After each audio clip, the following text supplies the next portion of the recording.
నెల్లూరు నగరాన్ని smart city చేస్తా, అద్భుతమైన రోడ్డుగా తీసుకువస్తా, గుంటలు మాత్రం పూడ్చాం.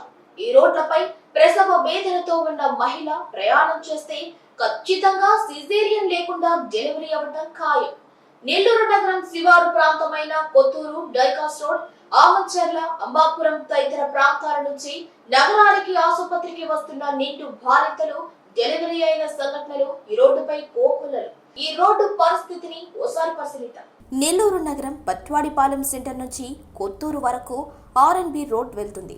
ఈ రోడ్డు ద్వారాని పొదలకూరు, చేజర్ల, కలువాయి, రాపూరు, ఆత్మకూరు, సోమశిల, అనంతసాగరం, బద్వేల్ తదితర ప్రాంతాలకు ఇదే రాష్ట్ర రహదారి. నెల్లూరు స్మార్ట్ సిటీ అని చెప్పుకునే క్రమంలో ఈ రోడ్డు గుంతలమయంగా మారింది. పొదలకూరు రోడ్ నుంచి కొత్తూరు వరకు ఒక్కొక్క ప్రాంతంలో 4-5 అడుగుల వెడల్పులో గుంతలు పడిపోయాయి. ఈ మార్గంలో వచ్చే ద్విచక్ర వాహనదారులకు ఈ గుంతలు రాత్రిపూట కనిపించక కాళ్ళు చేతులు విరిగాయి. కొందరు మద్యం మత్తులో ప్రాణాలు పోగొట్టుకున్న పరిస్థితి ఉంది. అలాంటి రోడ్డుకు ఇటీవల కాలంలో మరమ్మతులు చేపట్టారు. ఈ మరమ్మతులు డివైడర్కే పరిమితమయ్యాయి. డివైడర్కి ఇరువైపులా రోడ్డు వెడల్పు చేయకున్నా, గుంతలు పూడ్చుకున్నా ఇటువైపుగా వెళ్లేవారు నానా అగచాట్లు పడవలసి వస్తోంది.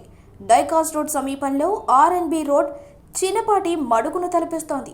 ఈ రోడ్డుపై వాహనదారులను రక్షించేందుకు స్థానికులు సోఫాలు ఉంచారంటే గుంతల తీవ్రత ఇట్టే అర్థమవుతోంది.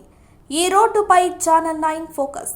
మీ పేరు మేడం? నా పేరు మహితా సార్. మేడం ఏం చేస్తుంటారు? నేను ఇక్కడ బయోటెక్నాలజీకి గెస్ట్ ఫ్యాకల్టీగా వర్క్ చేస్తున్నాను డికేడబ్ల్యూ కాలేజ్. మేడం అయితే మీరు ఇది తరచుగా వాడుతూ ఉంటారా ఈ మార్గాన్ని? వాడుతూ ఉంటాం సార్, డైలీ వస్తుంటాం కదా కాలేజ్ కి, డైలీ వాడుతుంటాం. సో మీకు ఈ కొత్తగా ఈ రోడ్ లో డివైడర్లు వేస్తున్నారు.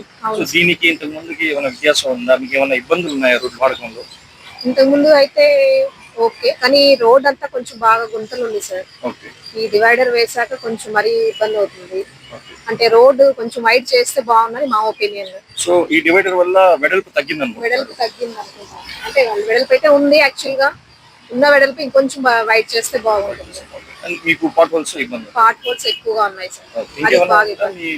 ప్రభుత్వంతో అడగడానికి ఇంకైతే ఏం లేదు, అది ఓకే సార్. అది కొంచెం ఆ పార్ట్ హోల్స్ క్లియర్ చేసేసి రోడ్ కొంచెం వైడ్ చేస్తే మేము డైలీ తిరిగే వాళ్ళం కదా, కొంచెం ఇబ్బంది లేకుండా ఉంటుంది. ప్రస్తుతం మనం ఈ దారిలో ఈ మార్గం గుండా ప్రయాణిస్తున్న ఒక వాహనదారుని కలిసాం. ఆయన్ని అడిగి ఆయన అనుభవం తెలుసుకుందాం. సార్ మీ పేరు? నా పేరు రియాజ్ అండి. నేను పొదలకూరు ఇక్కడ వాసినే. నేను ఈ రోజుల్లో మేము తరచుగా ప్రయాణిస్తూ ఉంటాం. కానీ ఇంతకు ముందర ఏంటంటే సింగిల్ రోడ్ ఉండడం వల్ల ఏంటంటే ఎదురొచ్చే వాహనాలు ఢీ కొట్టుకోవడం జరుగుతూ ఉంది. అందువల్ల చాలా మందికి కాళ్ళు చేతులకు విరిగాయి. కానీ ఈ మధ్య మన ప్రభుత్వం ఏంటంటే మన శ్రీధర్ రెడ్డి గారు, నారాయణ గారు కలిసి దీనికి స్మార్ట్ సిటీ కింద డెవలప్మెంట్ చేస్తున్నారు. కానీ మాకు సంతోషకరం. కానీ పనులు కూడా తొందరగా అవుతున్నాయి. మా విజ్ఞప్తి ఏంటంటే ఆడాడ ఈ రోడ్లు గుంటలు ఉన్నాయి, ఆ గుంటలు తొందరగా పూర్తి చేస్తే ఈ రాత్రి పూట అయినా కొద్దిగా లైటింగ్ పెడితే చీకటి లేకుండా ఉంటుంది. కానీ వెల్ అండ్ గుడ్, బాగానే డెవలప్ చేసే తొందరగానే రాజకీయ నాయకులకి, గవర్నమెంట్ డిపార్ట్మెంట్ వాళ్ళకి మేము బాగా అప్రిషియేట్ చేస్తున్నాను. మీడియా ద్వారా నేను తెలుపుకుంటాను. ఈ కార్యక్రమం ఎప్పటి నుంచి మొదలైందండి? ఈ డివైడర్లు పని మొదలై గత 20 రోజుల్లోనే చాలా వరకు డివైడర్ ఎస్పీ బంగ్లా దాకా వెళ్ళిపోయింది. ఇక్కడ నుంచి మన బట్వాడిపాలెం సెంటర్ దాకా అది కూడా చేస్తున్నారు. తొందర అయిపోద్ది. న్యూ ఇయర్ కి ఇక్కడ సెలబ్రేషన్ ఉన్నట్టుంది నాకు తెలిసి. అందువల్లనే పనులు బాగా చేశారు. కానీ అక్కడక్కడ కొద్ది గంటలు ఉన్నాయి, దానివల్ల కొద్దిగా ఇబ్బందిగా ఉంది. అది కూడా అయిపోతాయి, కానీ బాగానే జరుగుతుంది. కొంచెం చేసేస్తే అది కూడా మాకు సంతోషం. ఇంకా మేము బాగా క్లాస్ రోడ్ కాదు, అవుటర్ రింగ్ రోడ్ లాగా బాగా అనిపిస్తుంది మనకి మాత్రం. మేము వెళ్ళడానికి కొద్దిగా ఆస్కారం బాగా ఉంది.